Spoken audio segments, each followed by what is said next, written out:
Thank you for joining us. People will be coming in slowly and slowly. I know that many people registered and many will be a lot looking at us from the web stream. Trying to see to avoid the echo. That's okay? So we are here to discuss the ways and means to support and further enable the small and medium enterprises in delivering low carbon and resource efficient transition.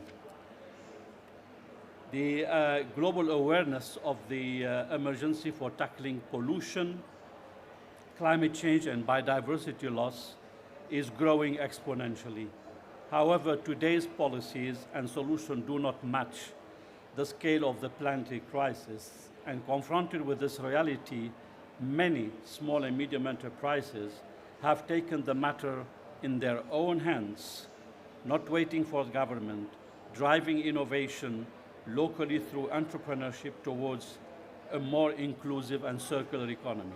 Yet, their success stories and achievement often do not receive the recognition nor the support they deserve and require. There are many experiences around the world on that, many successful ones, but they are not connected and we don't find the means today to scale them up. Consequently, the potential of SMEs as drivers of green innovation, creators of the circular economy, nature conservationists, and local resilience builder remain largely untapped. From our side, following 20 years of support for eco-inclusive enterprises at SEED, the coalition marks the next step to catalyze scale-ready SMEs and to systemize a proven methodology through a platform and launchpad, together with different partners that accelerate collective actions. The coalition aims at enabling SMEs, scaling up and replicating their good practices while providing a voice for SMEs and enhancing system-wide innovation and collective green climate action. But this, SEED cannot do it alone, no organization can do it alone. We have to join hands and to do it all together. So without any further ado, since our time is counted, I will ask Tarek AlKhoury, Climate Change Regional Coordinator from UNEP, to deliver a short opening brief before we move to the panel. And I'll have my presentation after that.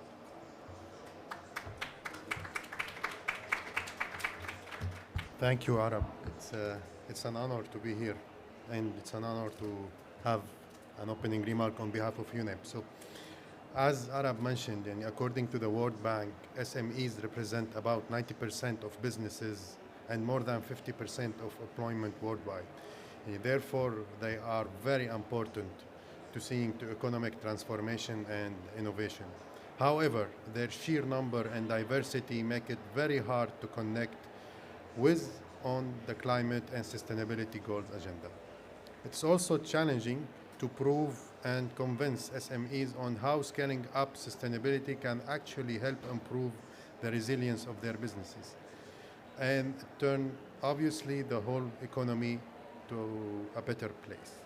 For this reason, having a way to engage close and directly with the fast type of SMEs is a crucial step in helping them help the overall sustainable economy transformation. This is where SMEs support tools and resources such as the SME Coalition and the IGO of the Green Industry Platform come in. For instance, such initiative bring a support infrastructure that helps upscale the impact of individual projects and support them in getting their input to a much larger numbers. Solutions like SME Coalition and IGO will be exceptional factors in getting the right number of SMEs interested in climate and sustainability action so as to achieve market-driven uptakes. In UNEP, we are very pleased to be close partner and friend of SEED and the coalition. And we are contributing already through the Go for SDG, the OPN, and the GGKP. We help bring together policymakers, program, and SMEs on a global scale. In effect, make sure that the perspective from the whole chain of actors, from final end user to policymakers, it's taken into account and catered for thought adapted approach. We have also a very nice platform called Green Industry Platform. Through the IGO, we are building up an IGO network of key intermediate working with SMEs, as to both have portal to large number of SMEs, as well as we understood who's doing what and where on SME resource efficiency support, so we can make best the use out of what already exists in terms of tools and projects. SEED and Go for SDG jointly organized the Future Lab for Innovation and Policy Series to validate lessons learned and gathered critical next step to scale the Green SME support for 2030. Therefore, we really appreciate the existence of such a partnership with SEED, and we are looking forward for more stronger implementation. Thank you. Thank you very much, Tarek, and thank you for confirming the support of UNEP to this coalition. Before calling in the panel, let me make a brief introduction. I would have preferred to have it on PowerPoint, but unfortunately we don't have the possibility here. Just a brief introduction on the coalition. It won't be long because I prefer to listen to the panel. As I said earlier, SEED has been established 20 years ago as a global partnership for impactful change to SMEs. It is what we used to call the Type 2 partnership launched at Johannesburg, and it is one among the few that are still surviving. Working with SMEs has been an evolving process because they are different from one country to another, even within the same country, and depending on the different levels. So you need to adjust and to see how you can effectively provide them the support they need. And this can only be done through a partnership that we need to expand. Over the work that we have been doing, we have realized that there are 5 areas where the enterprises really need support, or where the overall entrepreneurship needs to have a proper support. One is to promote innovation at their level. Most of the SMEs are innovating, and we just need to see how to induce them and to better support them to go to the next level. Second, before the financial support that they all ask for, we need to provide them with the non-financial support, meaning that how they can become financially literate, how they can have the right books, how they can have the right business model, in order to make them stronger than to access to the banks, and then accompany them to see how they can access the financial resources at the banks while working with the banks, because they need to have alternative mechanism that addresses the need of small and medium enterprises. The fourth one is how to put the entrepreneurship in the policy perspective, because in most of the government, you have some reference to SMEs and entrepreneurship, but how effectively to work with the small and medium enterprises is not clear in many governments. We have been discussing with more. So mainstreaming entrepreneurship and the need of SMEs and the right policies is something that is extremely important to do in many governments. And last but not least, SMEs are working on putting products on the market, so how we can make the market accessible to them, how we can make them visible, and how we can empower them. So what we all call here the SMEs are the missing middle. Missing middle because government and entities and even large companies, even though they include them in the value chain, generally the SMEs are out of scope. We pretend that it will trickle down to them or that they will follow, which is extremely difficult. It doesn't work. Others will tell you they are too small, too many, we cannot work with them. This is an excuse to go around it. While there are a lot of unseen champions, and each and every one of you have been working with small and medium enterprises that are really coming with great ideas, but they remain somewhere in a corner and it cannot be scaled up properly because we don't have the right support for them. So there are really a lot of missed opportunities in this, all the more that today we have the whole notion of think global, act local is coming back. You know, we have been saying it a lot, but we have been thinking globally mainly, and very limited action on the ground. So we have to see how we can fill this gap. And that's what we aim with this coalition, to fill the gap and better interconnect the top-down and bottom-up approaches so as to have the SMEs recognized as equal driving partners on that. We need to advocate against the misconception that there are too many, too small, we cannot work with them. They have to be really considered as drivers. And in order to do this, I have a formula that I always put there, is to value the few best to move the rest. Because we can only work with a limited number of them. But if with this limited number, we understand the process, we make it visible, we translate it in a language that others can take it and replicate it, that's the way where, as a partnership with different partners, we can effectively look at multiplier and scaling up. Value the few best to move the rest. And that's where this collective action catalysts come in.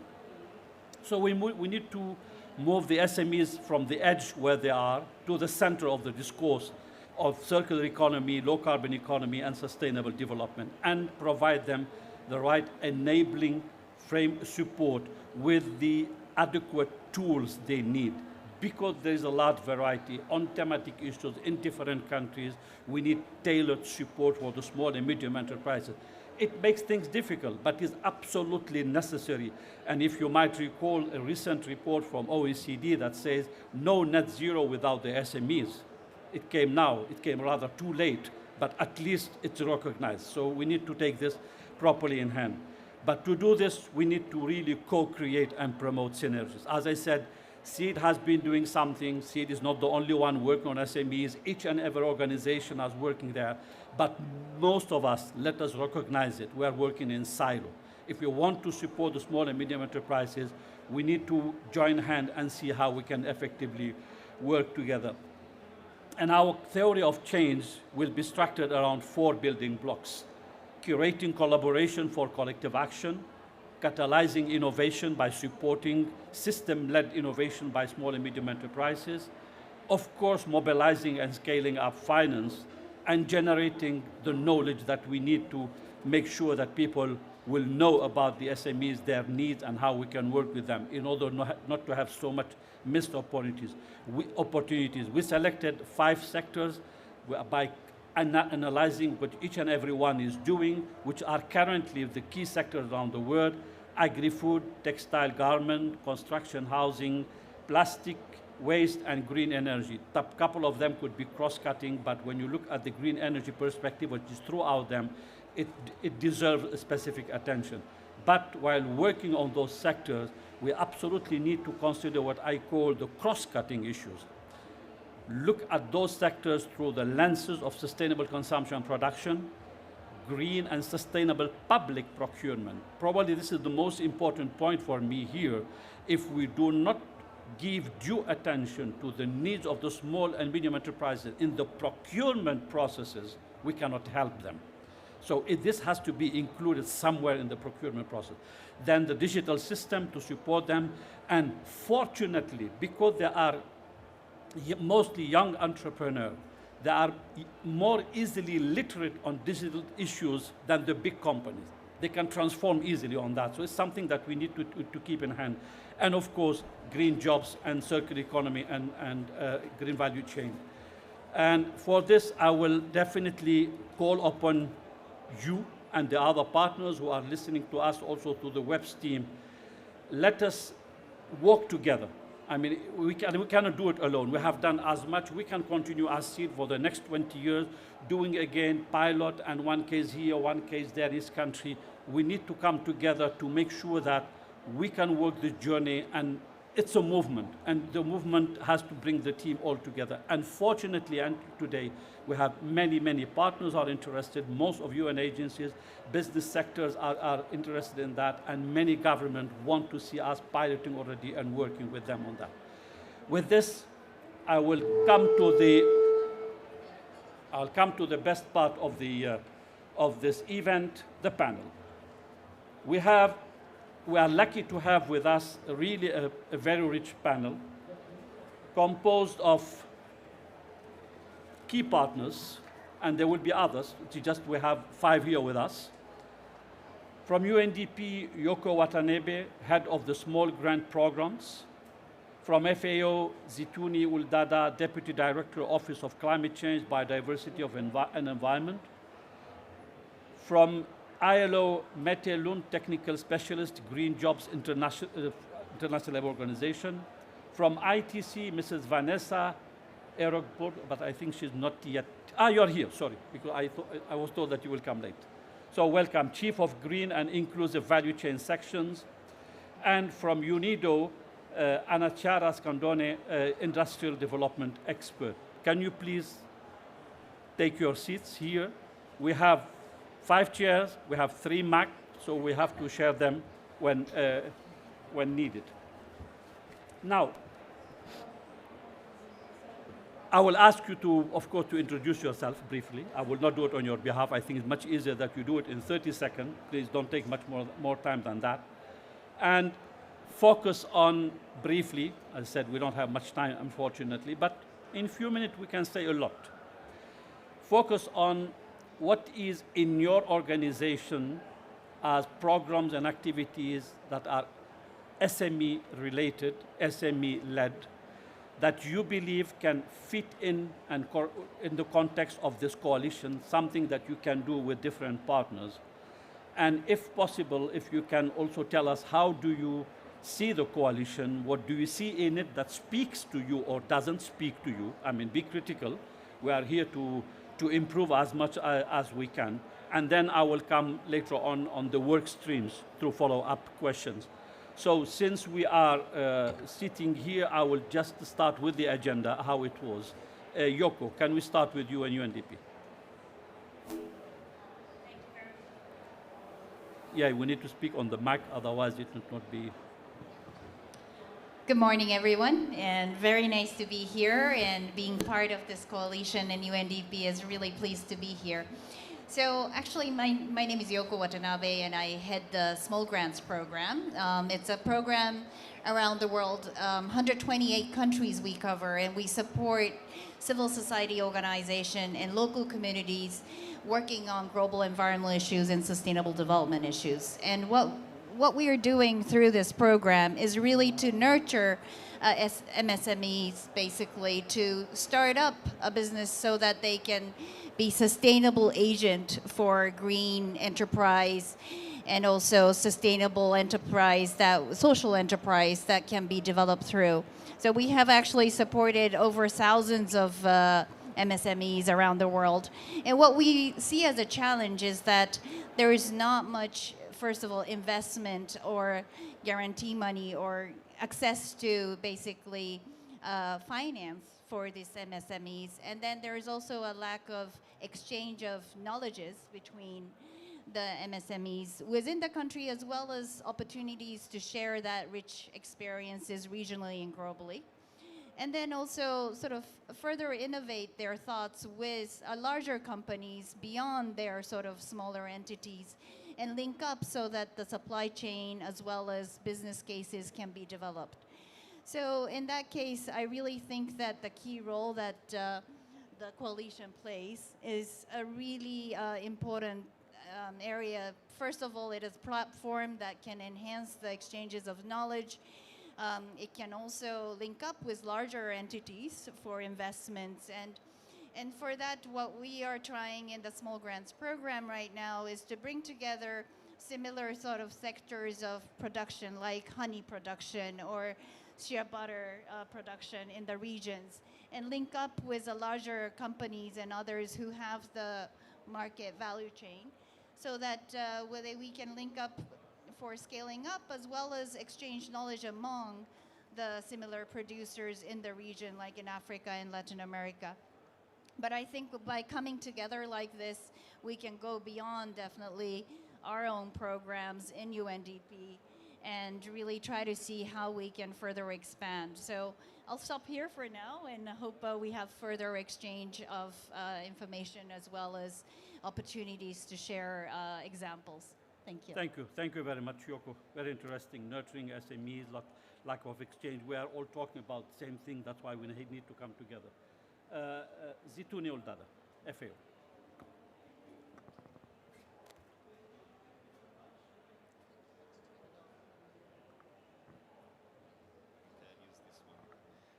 Thank you very much, Arab, for this invitation and for convening this side event.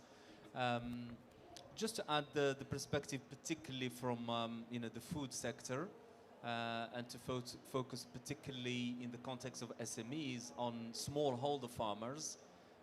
Smallholder farmers around the world, they produce around 80% of the food available to us. And obviously with the current climate crisis and other crises that we are facing, there is a lot of pressure on the livelihood of smallholder farmers. It's a new reality of climate change. It's a new reality of biodiversity loss and the impact on the sustainability of food production. And the agri-food systems in general, they're complex. So we have the smallholder farmers, and yesterday I was at an event where we were talking about street vendors as well of food. So there are challenges where a coalition or a connection between the key players to support the SMEs in a broader sense, and particularly in my case, in the case of FAO, for producers of food. There is a big issue with food loss and waste, which unfortunately it's still ongoing. We throw away around the third of the food that is produced for human consumption. And that's responsible for around 8% of global greenhouse gas emissions. So the potential is huge there. And in developing countries in particular, for smallholder farmers, the big issue is actually the food loss, not having the ability to store food for at least a short period of time, to be able to have more time to store that food so that it can be available for transportation for the market, which is also important for livelihood and for income of smallholder farmers. So there is a big potential for efficiency. There is a big potential for innovation, of course, particularly when we look at food and the context of SMEs. We're talking about the connection between food, the use of energy, and also the use of water and other resources. There's the efficiency really across the board. And my final point is with sustainability.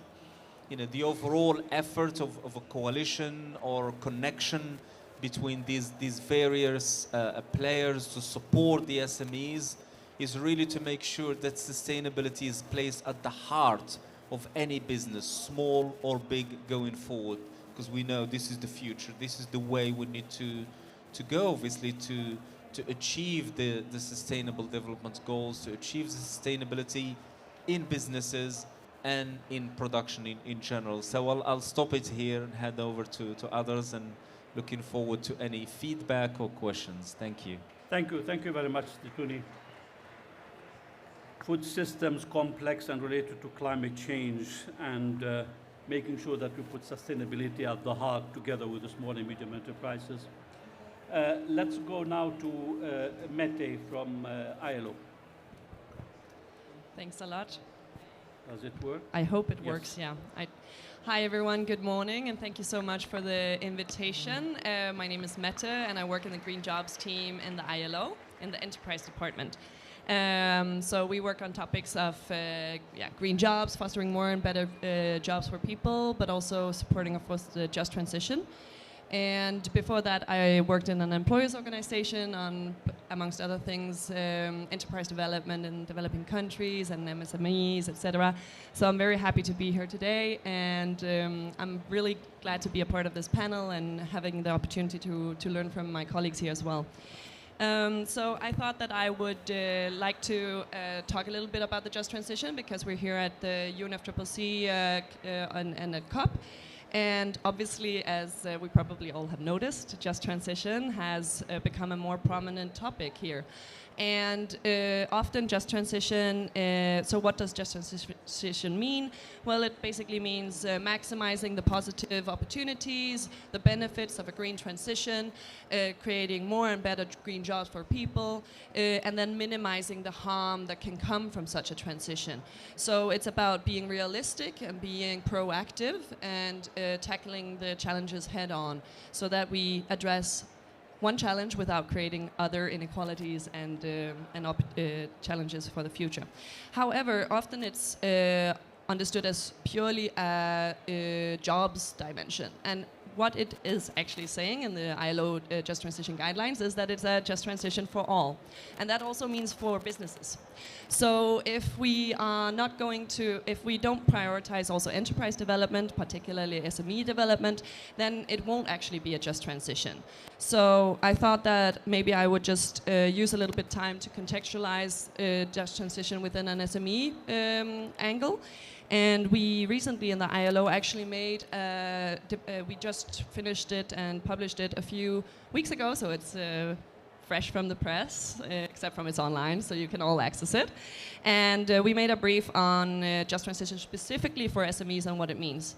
So the the Just Transition Guidelines are for governments, workers and employers. And they are obviously key in fostering economic development. And what we found here are that, first of all, SMEs don't use just transition in their communication. Most of them don't know what it is.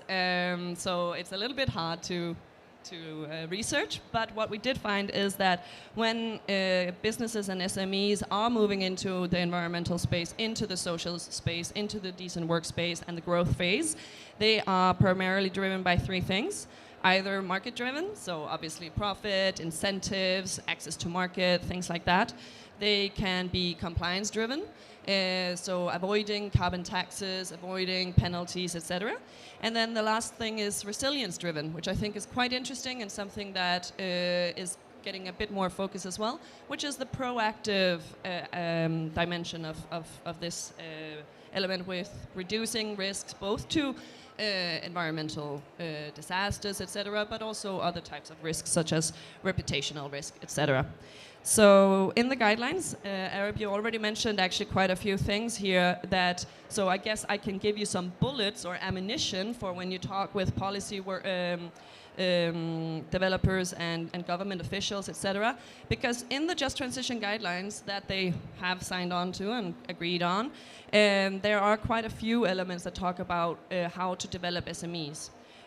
One is, as you mentioned, public procurement. So it actually specifically says that governments should be using public procurement to green the economy. And it also says that they should make knowledge available and information available for SMEs in order to get access to these procurement processes, because too often they are left out of these processes.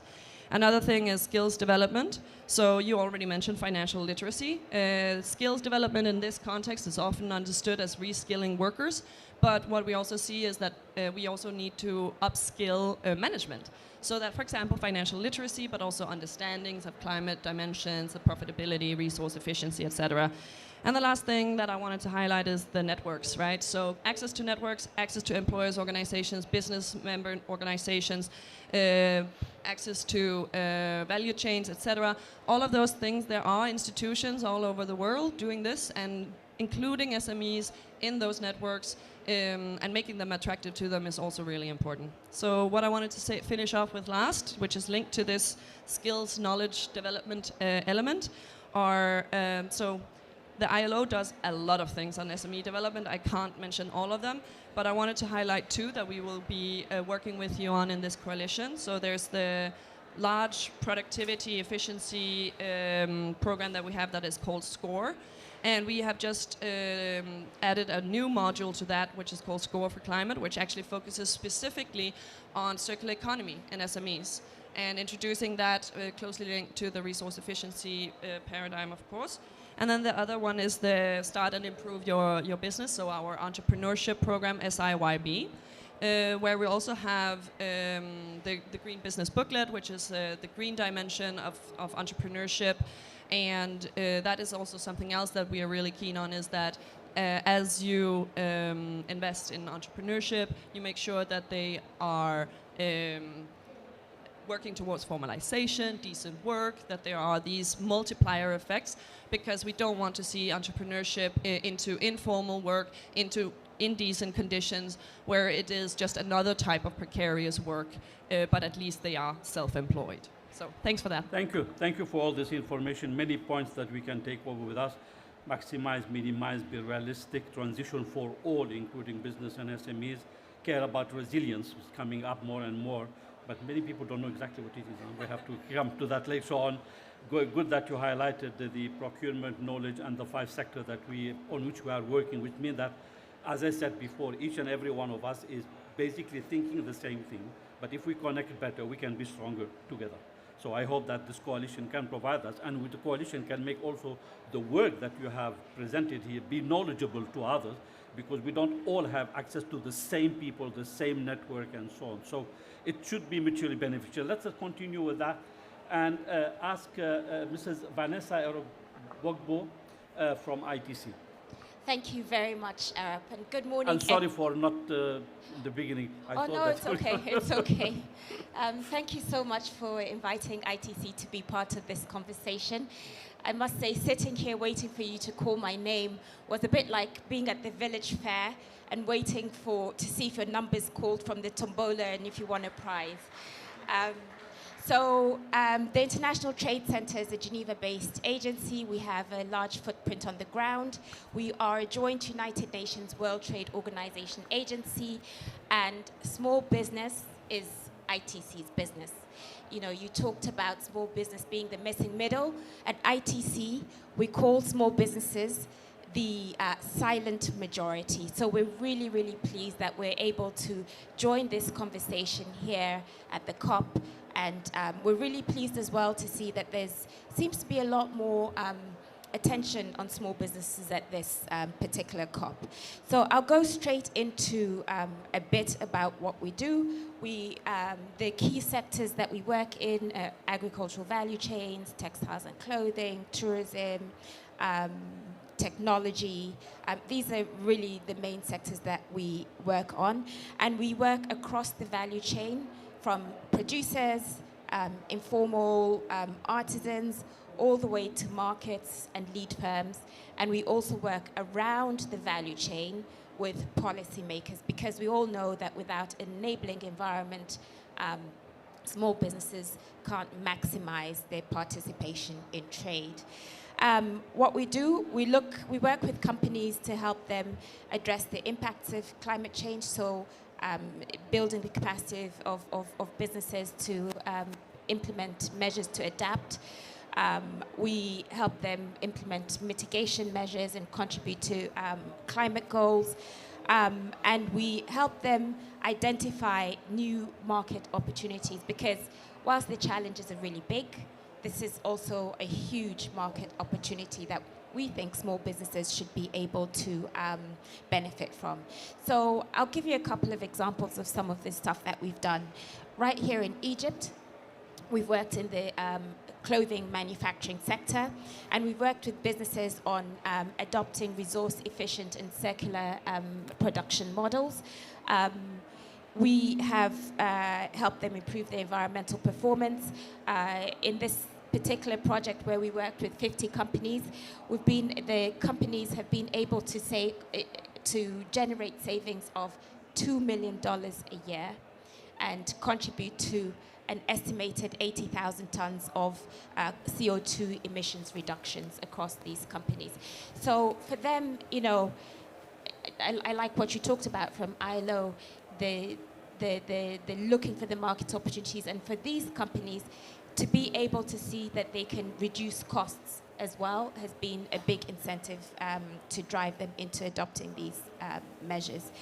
I'll give you another example in Vietnam, where we're working in the food sector, helping companies adopt energy efficiency models.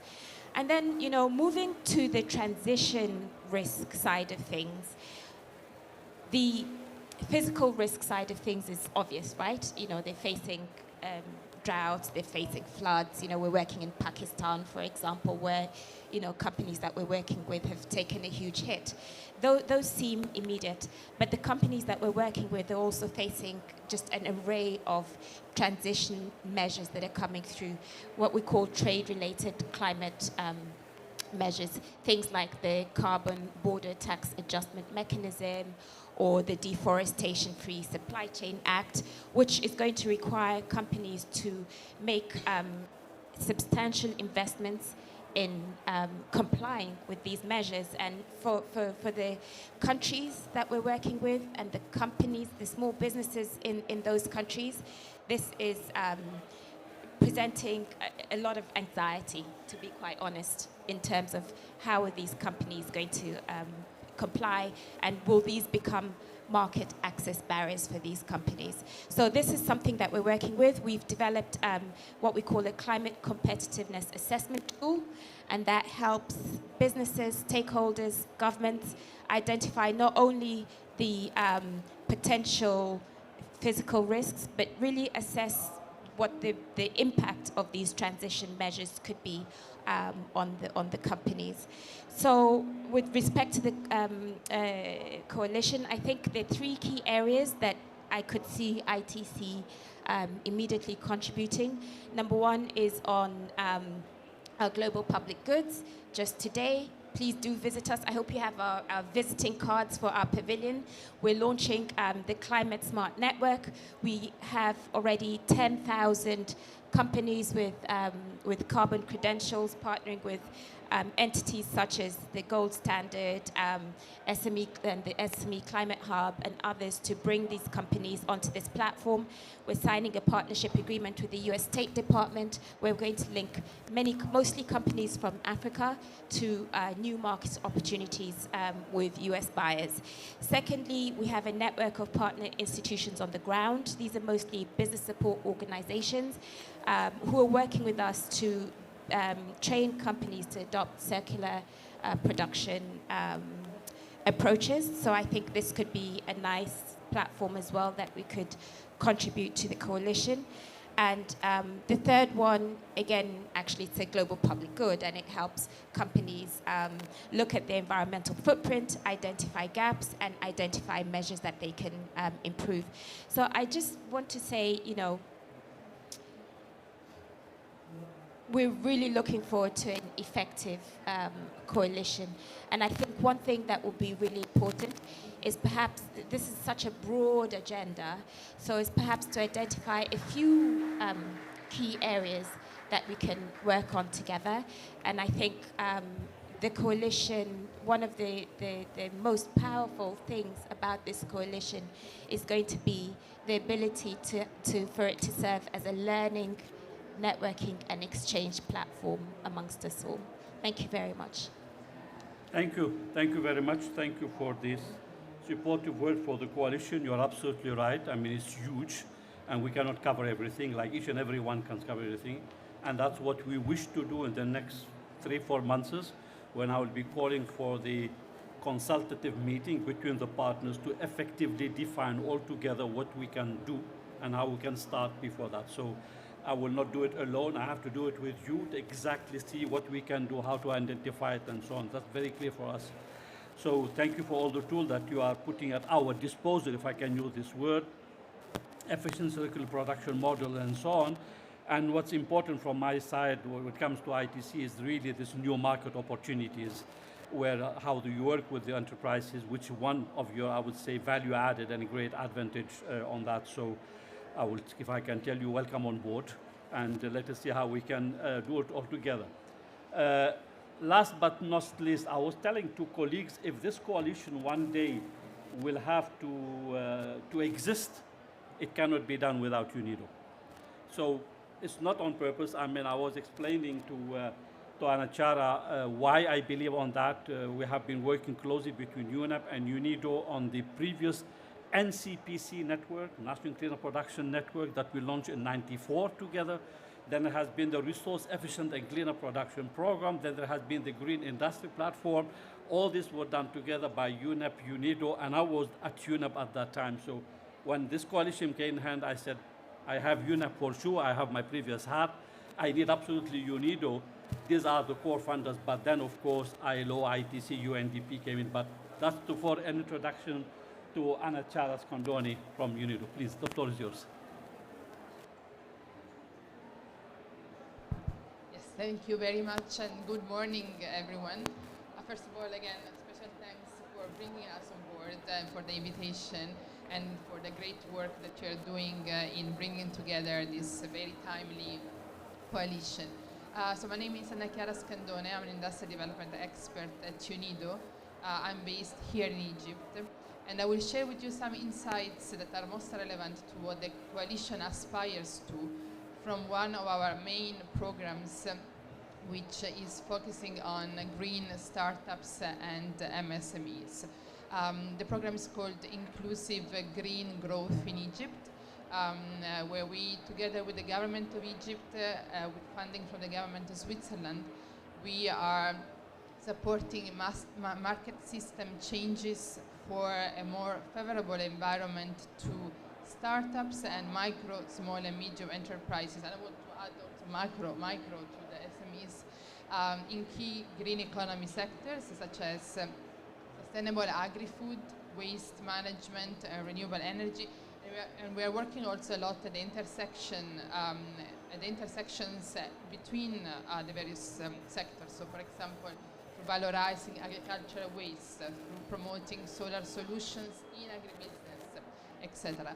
Now, the coalition vision, as you have presented it, is very much in line with our value chain and market system approach, which are, in our views, necessary if we consider the heterogeneous constellations of internal and external challenges that SMEs face: market, knowledge, finance, policy. And so these approaches, value chain and market system, are necessary to address simultaneously various challenges at various levels: at the enterprise level, at the institutional level, at the policy and regulatory level, as well as providing, they're necessary because they provide a view beyond the individual businesses. They provide a view into value chains and clusters and markets. So, and what does it mean to catalyzing low carbon and circular innovation? How can we do it? And I will share with you some insights from our work and that we hope the coalition could leverage. So for us, catalyzing low carbon and circular innovations means stimulating a constant entry of new businesses into competitive value chains and markets, so boosting the growth of existing green businesses and also greening key industries through resource efficiency and cleaner production. And practically, what we do to stimulate new businesses, promote the growth of existing ones, and greening key sectors is to provide specialized capacity building to SMEs and startups on, you were mentioning it, keeping their books right, forecasting cash flow, so developing business and financial models that are sound, but also technology development, supply chain management, marketing, good production practices, circular business models. This is at the enterprise level, but at the value chain, what we also think is key, at the value chain level, what we also think is key is facilitating backward and forward linkages, promoting, strengthening collaboration mechanisms and networking between, among technology suppliers, end users, so clean technology providers, end users, suppliers, financial institutions. So we are doing that, for example, here in Egypt, by bringing together all the market players and stakeholders in the solar energy value chains, in the agri-waste value chains, in the alternative fuels value chains. We also believe that we need to work on and we hope the coalition could do that, including through our inputs, promoting market visibility of green and clean technologies and business models. Not only doing that at the enterprise level, but also at the institutional level. Often institutions lack the technical know-how to be able to support green and circular businesses. I'm talking about both financial and non-financial institutions. So in our view, it's key to provide capacity building to business development service providers on resource efficiency services, for example. And on the other side, it is key for us to support financial institutions in integrating environmental, social governance, ESG considerations in their strategies, in their plans, in their targets, but also supporting them pilot new financial products and services that cater for the needs of green SMEs. Often we see in the market a lack of dedicated financial instruments for green SMEs, or where they exist, maybe they don't penetrate the market enough, and they don't reach out to green SMEs, especially in rural areas. Last but not least, just to conclude, we also believe that working at the policy and regulatory level is essential. In our experience, often green businesses in emerging and developing economies often face difficulties related to registration and licensing of new products and, for example, recycling businesses. And we also believe that it is key to, when we are introducing new green products or promoting the introduction of new green products to the market, it is key to develop quality standards for those products, because that will also not only streamline the manufacturing of those green products, but also increase the customers' awareness and trust in clean products, like, for example, recycled products. I'll stop here, and I will be happy to share more insights. Thank you. Thank you very much. Unfortunately, the time is running, and we have more noise outside. So thank you for supporting the promotion of the market visibility of the small and medium enterprises. That's something that we are all aiming at, and providing the support as in the 5 areas that I have listed before. And I like very much trying to see how we can stimulate the constant energy for innovation and action of the small and medium enterprises.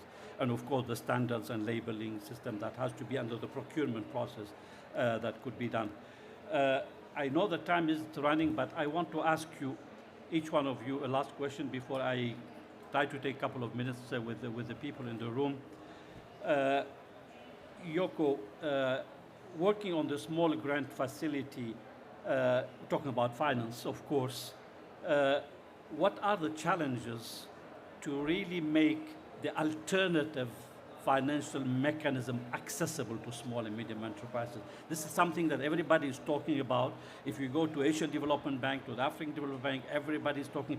We want to make alternative funding available to small and medium enterprises. Briefly, I know this is a horrible topic, but if you can tell me from experience, what are the key challenges here?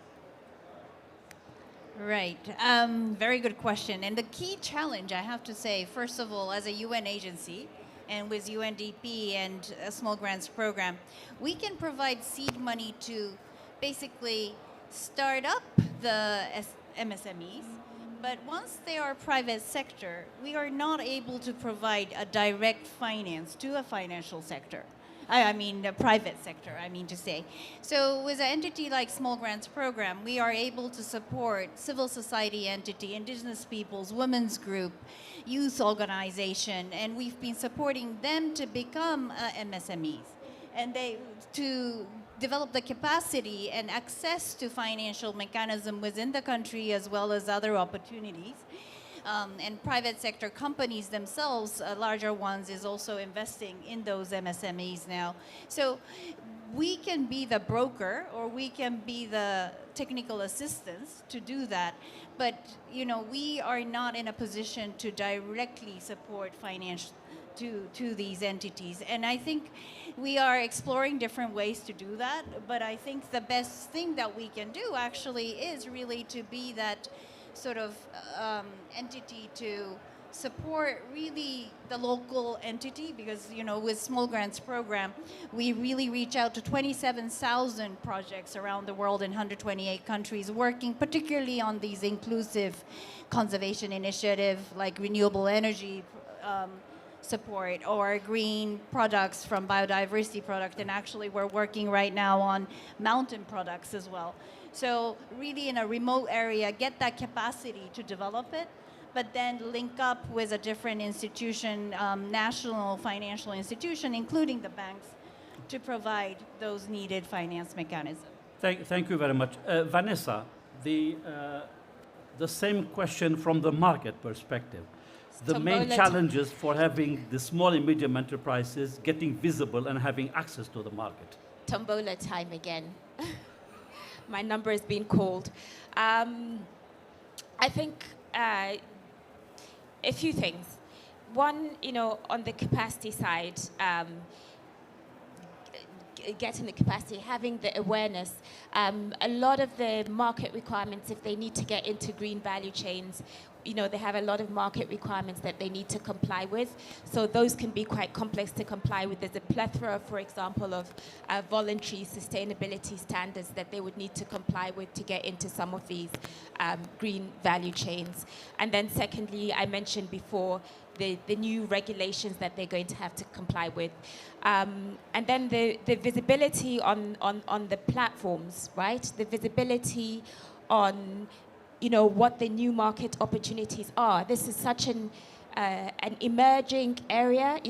Yesterday I was listening into an event and I heard someone talk about energy production from plant growth, So there's so many new things happening. So even for the businesses to learn, to identify the opportunities, to transform themselves, to find the opportunities, this is a challenge. And so one of the big jobs that we have is to get that information out there, to get that awareness out there, and then, of course, to build the capacity, build the knowledge of those businesses to make those transformations that they need to make.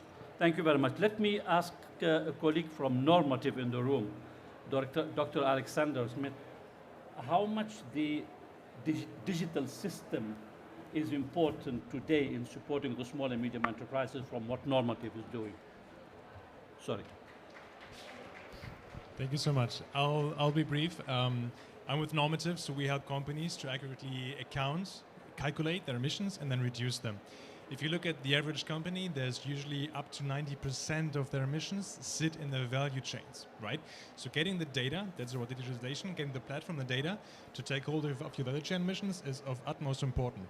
And in those value chains, there are SMEs. They are made up of small, medium enterprises. So getting those on board is crucial for any business, especially, of course, for large enterprises, to fully decarbonize. So that's how we, for example, work with not only our own software, but also with the SME Climate Hub. We heard it before. With Google, for example, we developed a free tool because resources, of course, are scarce, as we've heard, for SMEs. So they have now opportunity to freely baseline their emissions through this tool and then be connected to their buyers as well to be more attractive in the long run. So platforms, data are crucial to enable SMEs to get kind of the kickstart of their net zero journey. Thank you very much. Important element about the data. I know that UNDP is also working on the CODES system together with other initiatives, other organizations, to see how to move it, which emerged from Stockholm Plus 50 as an important initiative. I know that they will cut it short in 2 minutes, but I want to ask you all just a very brief question. If the coalition, because I'm launching it today, we're launching it today, sorry for the I, we are launching it today. We still have to work on the modalities and the priorities and so on in the next few months. But if it works, what would you like to see in the next 5 years in partnership with the coalition? As a member of the coalition, what do you wish to see as delivered in 5 years?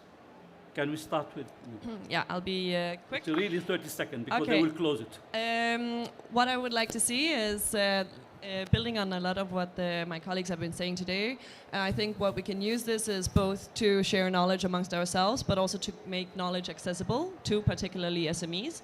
What I hope is that through a coalition like this, we will make sure that we have no more blind spots.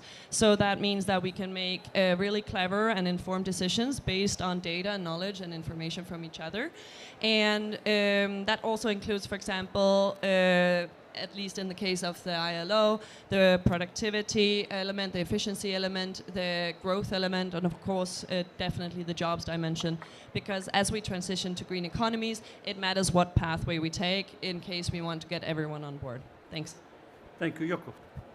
Okay, very quickly, 3 things. One, I think we really want to accomplish that there is increased access of financing to MSMEs directly. I think that's one key thing throughout the coalition. Second is the knowledge sharing based on data platforms and digital technology. I mean, we've been as you have highlighted, UNDP is supporting that small grants program, is working with Microsoft and Intel and others as well on these space.